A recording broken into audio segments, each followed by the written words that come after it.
desde la médula, desde unos agujeros que hay en la columna, para después destinarse en numerosas ramas a muchos de los músculos que estamos viendo. Por ejemplo, el bíceps, el semitendinoso, el semimembranoso, unos músculos que están dentro de la pelvis, que son los obturadores, gemelos, bueno, músculos que están en la pierna. Como ya les mencionaba, las ramas de este nervio llegan inclusive hasta la punta de los dedos. Ramas que llegan hasta la punta de los dedos, hasta la parte distal de los dedos. Bueno, acá estamos viendo, y el título es para que más o menos quede claro, que los músculos que están ubicados en la parte medial, independientemente de la especie, ¿sí? Volviendo un poquito a lo anterior, por ejemplo, si llega un gatito muy chiquito y que está desnutrido, que prácticamente no tiene mucho músculo, ¿cómo lo inyectamos? Y bueno, hay que tratar de buscar la vuelta para hacer depósitos de, digamos, repartir un poco el medicamento, ¿no es cierto? Que no quede ubicado solamente en un solo lugar, y bueno, y tratar de hacerlo con una longitud de una aguja que sea apropiada para el tamaño y para el estado en que está el animal, ¿no? Pero bueno, generalmente las agujas que se utilizan en pequeños animales son bastante más chiquititas que las que se usan, por ejemplo, en los caballos o en las vacas, ¿no? Pero sí hay que tener esas consideraciones.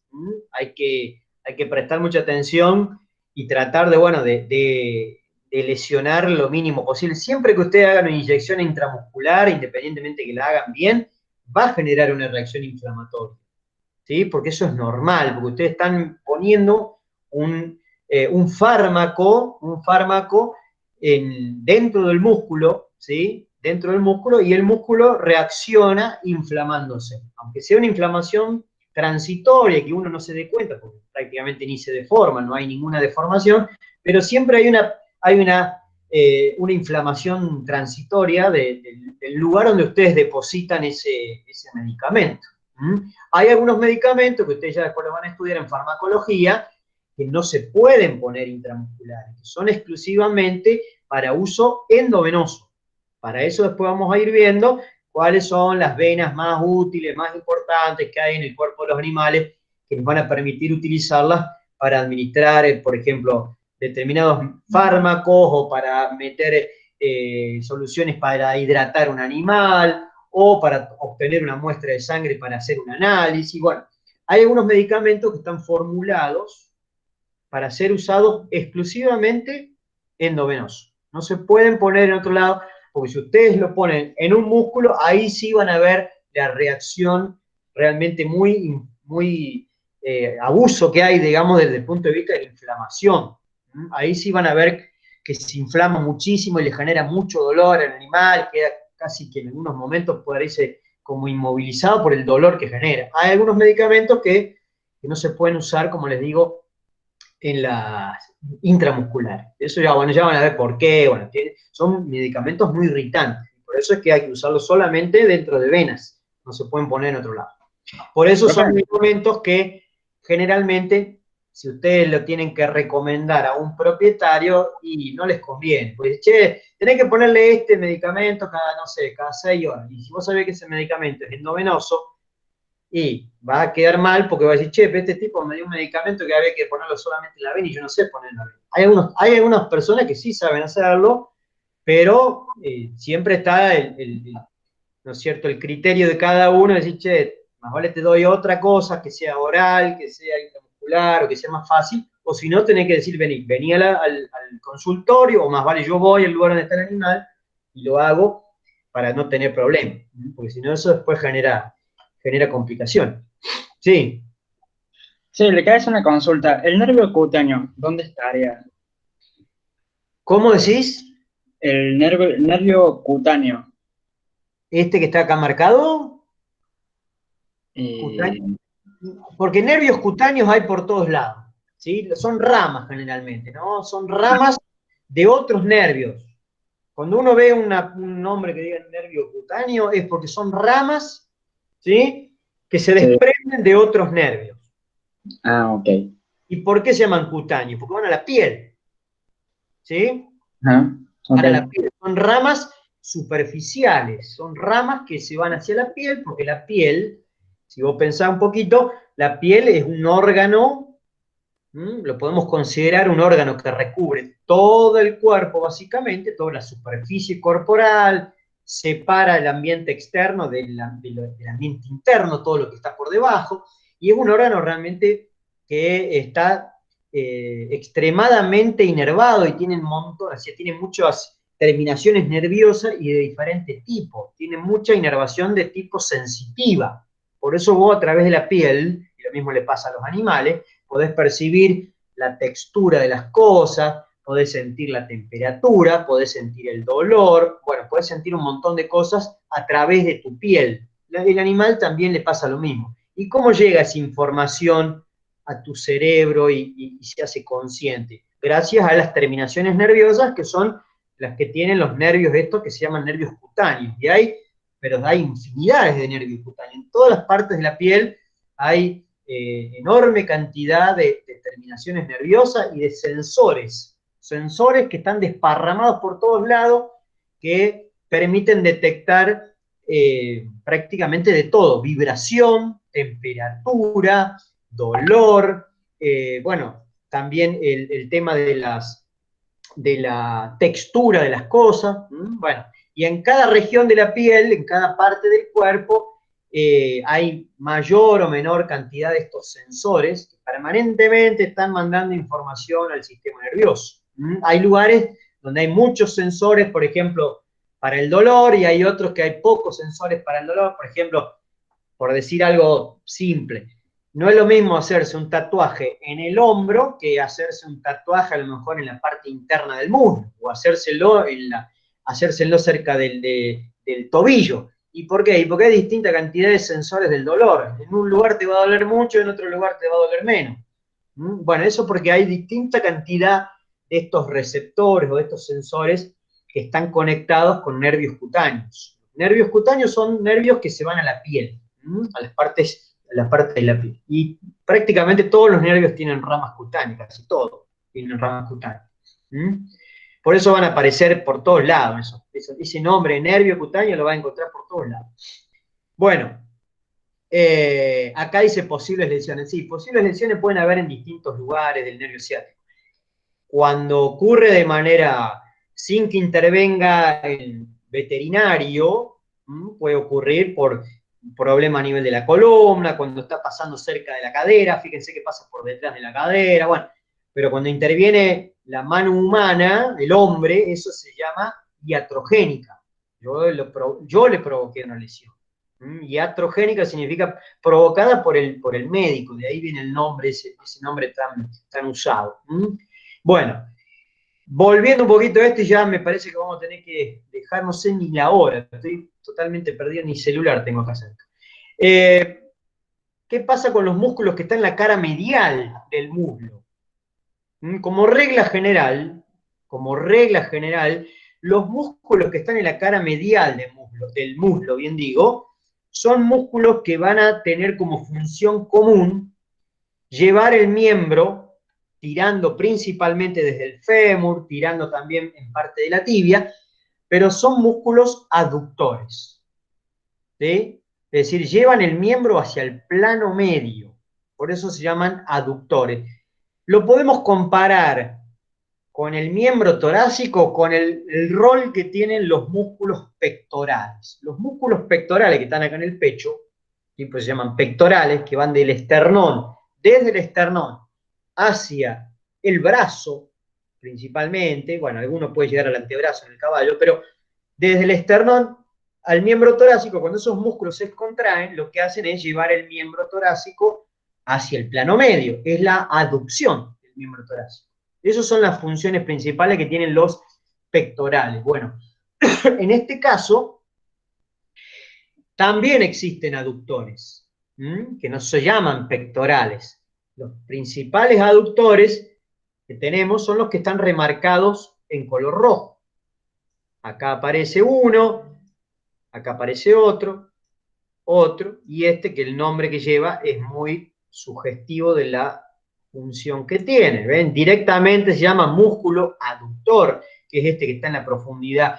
Pero bueno, estos músculos están también uno arriba del otro, un poco solapados uno arriba del otro, son todos músculos que están ubicados en la cara medial del muslo. Esta imagen no es fácil de comprender, estamos viendo un corte porque ahí está la unión, esto sería la sínfisis que une un coxal con el otro, eso que está marcado ahí, con el número 4, la sínfisis pélvica, es lo que une un coxal con el otro. Bueno, varios de estos músculos, varios, por lo menos estos tres que están acá, el 13, el 14, el 15, varios de esos músculos comienzan desde la sínfisis pélvica. Comienzan como del plano medio, van desde el plano medio hacia la cara interna, o la cara medial sería, para hablar más con propiedad, hacia la cara medial del fémur. Y también puede llegar un poquito a la tibia, pero en definitiva, cuando estos músculos se contraen, lo que hacen es básicamente lo mismo que hacen los pectorales en el miembro torácico. Van a llevar el miembro, van a tirar desde el fémur y lo van a llevar a aproximar al plano medio, lo van a llevar hacia el plano medio. Por eso se comportan como aductores, aductores del miembro pélvico. Recuerden ustedes que la articulación de la cadera, que es esferoidal, está preparada para hacer aducción, está preparada para hacer abducción, es decir, al revés, moverse hacia lateral. Algunas especies tienen bastante restringido ese movimiento, sobre todo lo que son los equinos, los caballos tienen bastante restringido el movimiento de abducción del miembro pélvico, debido principalmente, y esto tómenlo con pinza porque patean también un poco para costado, pero principalmente debido a que tienen un ligamento vinculado a la cadera, que es el ligamento accesorio de la cabeza del fémur, accesorio así se llama, y esto restringe un poquito el tema de la abducción del miembro pélvico en los caballos. En una vaca no, en un perro tampoco. Piensen ustedes el perro cómo hace para marcar territorio muchas veces, que va, ¿no es cierto?, y va levantando el miembro pélvico, y va orinando, y va haciendo esa marcación tan particular que tiene. Bueno, eso es parte de la abducción que hace con el miembro pélvico para levantar correctamente y hacer esa marcación del territorio. Bueno, acá estamos viendo sartorio, que está cortado, ahí está cortado el vientre muscular, el sartorio sigue acá, fíjense con el número 8, el pedacito que viene. Lo mismo se le ha hecho una ventana al gracilis, ¿sí? El número 14, gracilis, que está cortado, se le ha hecho una ventana para poder ver por debajo el aductor. Bueno, estos son los principales aductores del miembro pélvico: el sartorio, el gracilis, el aductor, y este que aparece por acá, que tiene un aspecto, en el caso de los carnívoros, muy particular. Esto es de caballo, pero en el carnívoro tiene una forma muy particular, que se llama pectíneo. Pectíneo comienza desde el reborde craneal del pubis. El reborde craneal del pubis también se suele denominar pecten del pubis. Pecten del pubis. El pectíneo comienza justamente de ahí, del pecten del pubis, que es el reborde craneal, de la parte craneal del pubis. Algo importante, y mucho más importante en los pequeños animales, los carnívoros, es que estos músculos, sobre todo el pectíneo, ya vamos a ver otra imagen, el pectíneo, un poco el sartorio, bueno, también se pueden agregar los otros dos, pero principalmente el pectíneo, están en estricta relación con un par de estructuras vasculares, que lo estamos viendo ahí, esos dos cañitos, uno rojo y uno azul, son vasos femorales, vasos sanguíneos. Uno es la arteria, la que está pintada de rojo, y la que está pintada de color azul, que es el color internacional para distinguir las estructuras vasculares. Bueno, el que está pintada de azul es la vena femoral. ¿Y por qué digo que es importante, sobre todo en los carnívoros? Porque estas estructuras, y sobre todo la arteria femoral, es bastante superficial en esta zona. En este lugar, en la cara medial del muslo y bien proximal, ustedes pueden tocar el pulso, ¿sí? Pueden sentir el pulso en la arteria femoral. Si tienen un perro en la casa,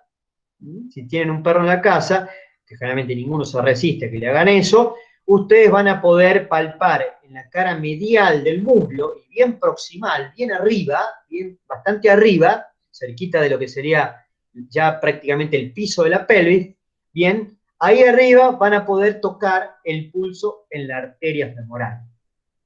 No quiere decir que el caballo no lo tenga, porque aparte lo estamos viendo acá, pero el tema es que en el caballo estos vasos están más en la profundidad, están más tapados por músculo y no lo hacen, digamos, factible para que uno pueda tocar el pulso en la arteria femoral, ¿no? No es una arteria superficial como pasa en un carnívoro. Por eso es que la arteria femoral es una de las arterias que más se utiliza para tomar el pulso en el perro y en el gato, bueno, también en los pequeños rumiantes, pero sobre todo en estos dos, en el perro y en el gato, son la arteria más usada para tomar el pulso en estos animales, porque es una arteria relativamente superficial. Y la van a encontrar justamente en la cara medial del muslo. En la cara medial del muslo y bastante arriba, bastante proximal. Si se van más abajo ya se va a perder la arteria y no la van a poder encontrar. Pero es una arteria que realmente es bastante simple de encontrar. Bueno, acá estamos viendo en la cara medial, ven, músculos mediales del muslo de un caballo, donde también aparecen algunos otros músculos. Ahí está la sínfisis, ven, la unión, desde la cual se juntan los dos coxales en la línea media ventral, y bueno, y estamos viendo un poquito, están medio confusos los límites de los músculos, ¿no? Están medio confusos. Acá está el pectíneo, ven que comienza desde justamente de la parte craneal del pubis, pectíneo, bueno, después aparece este que está con el número 14, que acá se ha sacado realmente el gracili, se ha sacado de la disección, se ha retirado el gracili, por eso vemos el aductor, el músculo aductor. Bueno, en definitiva, los músculos del lado medial, de la cara medial del muslo, cumplen ese rol, el rol de ser aductores del miembro pélvico, aductores del miembro pélvico. Bueno, y además, aprovechando acá que tenemos la imagen, aparecen músculos realmente muy importantes, que estos sí son músculos prácticamente, o partes de un músculo que trabajan en conjunto, pero exclusivamente en la articulación de la rodilla. Son las distintas cabezas, el 13, el 15, bueno, no se ven las otras porque están ubicadas en otra posición, pero estos músculos que están acá, estas partes, corresponden a las cabezas de un músculo muy importante, que es el cuádriceps femoral. El cuádriceps femoral es un músculo que está ubicado principalmente en la cara craneal del muslo, y es el principal extensor de la rodilla. Acá aparece en la diapositiva siguiente el principal extensor de la rodilla en todas las especies, no en el caballo, en todas las especies es el principal extensor de la articulación de la rodilla. Acá estamos viendo, se nota el relieve que forma este gran sesamoideo que todo el mundo conoce con el nombre de rótula o patela. ¿Sí? Eso que tenemos acá, esa es la forma que tiene la rótula de un caballo, y acá estamos viendo las distintas partes muy pegaditas que tienen y difíciles de separar entre sí, pero son las distintas partes que tiene el cuádriceps femoral. ¿Por qué se llama cuádriceps? Primero. ¿Y por qué se llama femoral? Cuádriceps porque tiene 4 cabezas. Un tríceps tiene 3, un bíceps tendría que tener 2, por lo menos. Sabemos que en el muslo, en el miembro pélvico sí, en el miembro torácico no, pero bueno, se sigue llamando bíceps, ¿no? Acá tenemos un músculo con 2 orígenes, el bíceps femoral, el tríceps tiene 3 cabezas o 3 orígenes, y acá tenemos el que tiene 4 cabezas, que es el cuádriceps femoral. Bueno, este músculo, acá tenemos una de las partes, acá tenemos otra, y acá tenemos la tercera, y faltaría la cuarta parte, que está en la profundidad, que no se alcanza a ver porque están tapadas por estas cabezas que estamos mencionando ahora. El recto femoral, el vasto lateral, vastos, así se llaman las partes, vasto lateral, vasto medial, vasto intermedio, que no se ve porque está tapado, y el recto femoral. Bueno, todas estas cabezas confluyen, de alguna manera se pegan, confluyen en la rótula, porque esta rótula en definitiva es un sesamoideo, un hueso sesamoideo que se ha desarrollado en el recorrido y en la terminación del cuádriceps. Es decir, durante el desarrollo del sistema muscular se forma la rótula como en la terminación del cuádriceps. Es un hueso que está incluido en el recorrido de un músculo, por eso es un hueso sesamoideo, por eso se considera a la rótula como un hueso sesamoideo, el hueso sesamoideo más grande del cuerpo. Entonces, la rótula se desarrolla en la terminación del cuádriceps, y esta rótula después se termina conectando, acá se ven también, en el caso del caballo y también en el caso de la vaca, mediante 3 ligamentos, se termina conectando la rótula con la tibia, que acá se ve una parte de la tibia, la tuberosidad de la tibia. Entonces, el cuádriceps lo que hace es tirar de la rótula, cuando se contrae, tira de la rótula, y la rótula, como está conectada con la tibia, se desplaza.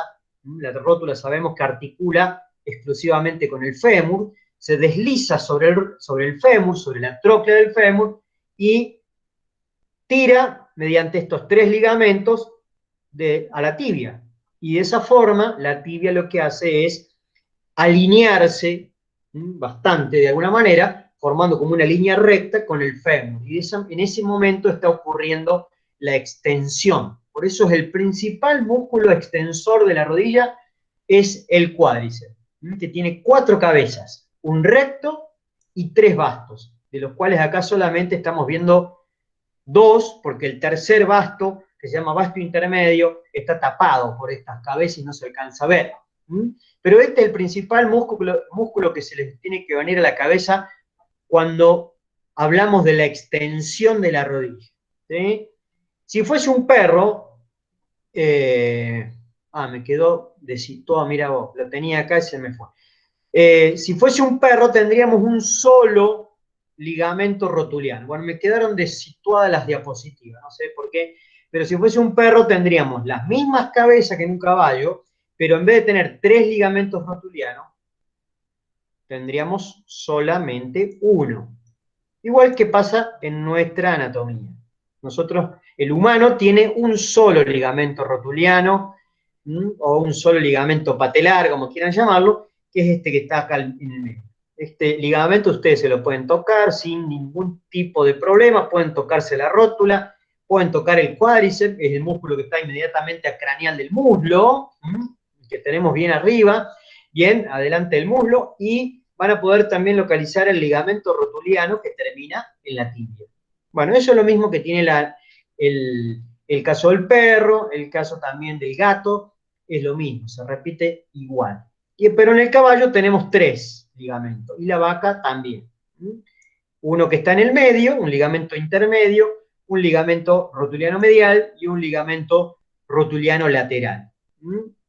Bueno, esta es una particularidad que tienen estos animales, y que casualmente en el caballo, bueno, la rodilla, que es parte, ¿no es cierto?, de esta articulación que estamos mencionando, la rodilla, el animal en determinado momento la puede bloquear, puede trabar la rodilla de manera voluntaria, y de esa manera lo que hace es descansar el miembro. Bloquea la rodilla, entonces al trabar la rodilla, todo de alguna manera, de ahí para abajo también quedan bloqueadas las articulaciones distales, el tarso, también la metatarsofalángica, poquito también las interfalángicas, pero sobre todo la rodilla y el tarso son los que se bloquean simultáneamente. Entonces el animal apoya ese miembro y descansa, y eso lo va haciendo de manera alternada. Lo hace en un miembro, después lo hace en el otro, y así va descansando. Eso forma parte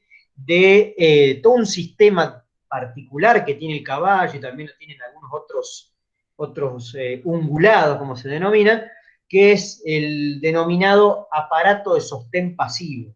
Así se denomina, o sistema de sostén pasivo, aparato de sostén pasivo, que está implicando que el animal lo que hace es ahorrar energía y hacerla disponible esa energía para momentos que son útiles, por ejemplo, cuando tiene que huir de una situación de peligro. Por eso tiene este dispositivo tan particular el caballo. Puede bloquear numerosas articulaciones, no tiene que estar contrayendo grandes cantidades de masa muscular, y de esa forma ahorra mucha energía. Y esa energía la deja disponible para momentos que sean necesarios. Entonces, bueno, hay un montón de articulaciones que el caballo puede bloquear.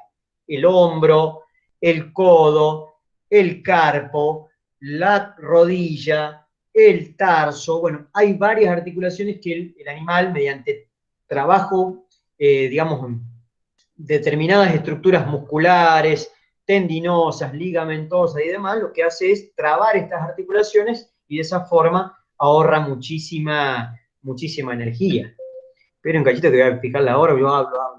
Bueno, ya me pasé un poco, pero lástima que me quedaron descolgadas estas diapositivas, me quedaron desordenadas, porque les quería mostrar justamente eso de la arteria femoral y demás en el perro, que la tengo acá, fíjense, para que a ver si alguno de ustedes tiene algún perrito en su casa, pueden meter mano y hacer lo que me gusta a mí, que es la anatomía aplicada. Eso es un poco la idea, ¿no? Que ustedes en algún momento puedan aplicar la anatomía, si no, no tiene mucho sentido estudiar todo esto. Bueno, fíjense, acá estamos viendo un perro, digamos, posicionado con el dorso apoyado, se llama decúbito dorsal, esto estamos viendo desde abajo el animal, ahí se ven algunas glándulas mamarias, supongamos, de una perra, ¿no? Y ahí, entre el muslo y la ingle, en la zona de la ingle del animal, van a encontrar en esa zona más o menos triangular, por eso se llama triángulo femoral, esos músculos lo que hacen, el pectíneo, el gracilis y demás, lo que hacen estos músculos mediales es formar entre ellos un límite más o menos triangular, que no se alcanza a ver eso realmente, salvo en una disección. En un animal así, a simple vista, no se ve bien, pero se llama triángulo femoral y es una zona importante, no por la forma que tiene, sino porque justamente ahí vamos a encontrar la arteria femoral, la vena femoral, y hay otro nervio que acompaña, que no es casualmente el nervio femoral, sino es una rama del nervio femoral. Bueno, en ese lugar, como tenemos acá en esta disección, ahí está en línea de puntos, el triángulo femoral, el famoso triángulo femoral, y ahí está la arteria, la vena, y no se alcanza a ver el nervio. Bueno, hay una rama ahí de un nervio. Lo importante es la arteria, principalmente, porque es una zona digamos, de abordaje clínico y que ustedes van a poder recurrir para poder hacer tener en cuenta cómo son las características del pulso arterial. Y eso es importante de hacerlo en el examen clínico. ¿Ven? Ahí está en el animal. Todo esto son después de un libro de anatomía aplicada. Bueno, ahí se ve un poquito cómo se pone tenso cuando uno le mueve el miembro hacia la abducción, es decir, tratando de abrir el miembro, el pectíneo, ese musculito que hay ahí, se pone tenso y ese músculo me va a permitir encontrar inmediatamente por delante del músculo, encontrar los vasos femorales. La región femoral, ven, ahí está el pectíneo, ¿ven? Ese es el músculo pectíneo de un perro, y por delante están los vasos sanguíneos, arteria femoral, vena femoral, ahí está la vena, ahí está la arteria, y ese es el nervio que yo les decía que acompaña, que es un nervio más que todo, un nervio sensitivo, un nervio que colabora muy poco desde el punto de vista motor, pero no importa. Dejando de lado eso, lo importante es conocer esto principalmente, ¿no? Ahí adelante del pectíneo, adelante de este músculo, vamos a localizar la arteria, y esa arteria se usa con mucha frecuencia en los carnívoros para poder tomar las características del pulso. Bueno, y esto me quedó todo desacomodado la presentación, porque esto lo tendría que haber mostrado cuando vimos el tema de los músculos caudales del muslo, ahí cuando estaba en relación a las inyecciones intramusculares. Bueno, me quedó descolocado el tema de los músculos. Bueno, y muestro esto y ya lo dejamos acá nomás. Fíjense acá, en este corte, que es como una rodaja del muslo, como una rodaja del muslo de un carnívoro, ahí estamos viendo el fémur cortado, acá craneal, por eso dice CR, está el cuádriceps. Fíjense, todo esto corresponde a cuádriceps femoral. Todo esto que está bien por delante, ¿ven? Es músculo que está bien craneal del muslo. Ahí tenemos el recto femoral, una de las cabezas. Esta es otra de las cabezas, que sería el vasto medial. Acá tenemos el vasto lateral y muy pegado, muy difícil de separar en realidad, muy pegadito lo que es el vasto intermedio. Esos son todas las cabezas. 1, 2, 3, 4 cabezas que tiene el cuádriceps. Todas trabajan juntas, ¿no? Todos trabajan en conjunto y es uno de los principales músculos, el principal músculo extensor de la rodilla. Recordemos que este músculo en la parte terminal tiene muy acoplada la rótula, y la rótula es la que tira a partir de ese ligamento, o de 3 ligamentos, desde la tibia, ¿no? Se conecta con la tibia. Bueno, y acá estamos viendo en la cara medial del muslo, la arteria femoral, la vena femoral, bueno, nervio femoral y al nervio safeno, que es una rama en definitiva. Pero esta es una arteria interesante, y fíjense que está muy cerquita, muy poco tapada, por eso es que se puede usar en los carnívoros para tomar percibir las características del pulso, que es algo que después lo van a tener que hacer en la práctica. Y acá justamente el nervio ciático o el nervio isquiático. A veces cuando uno ingresa por acá atrás, uno dice, pero qué lejos que está, no se crean que está tan lejos. A veces metemos un medicamento, el medicamento lo que hace es irritar justamente, se mete y lesiona, irrita el nervio, y ahí empiezan a haber algunas sintomatologías que son transitorias, ¿no? Se le pasa.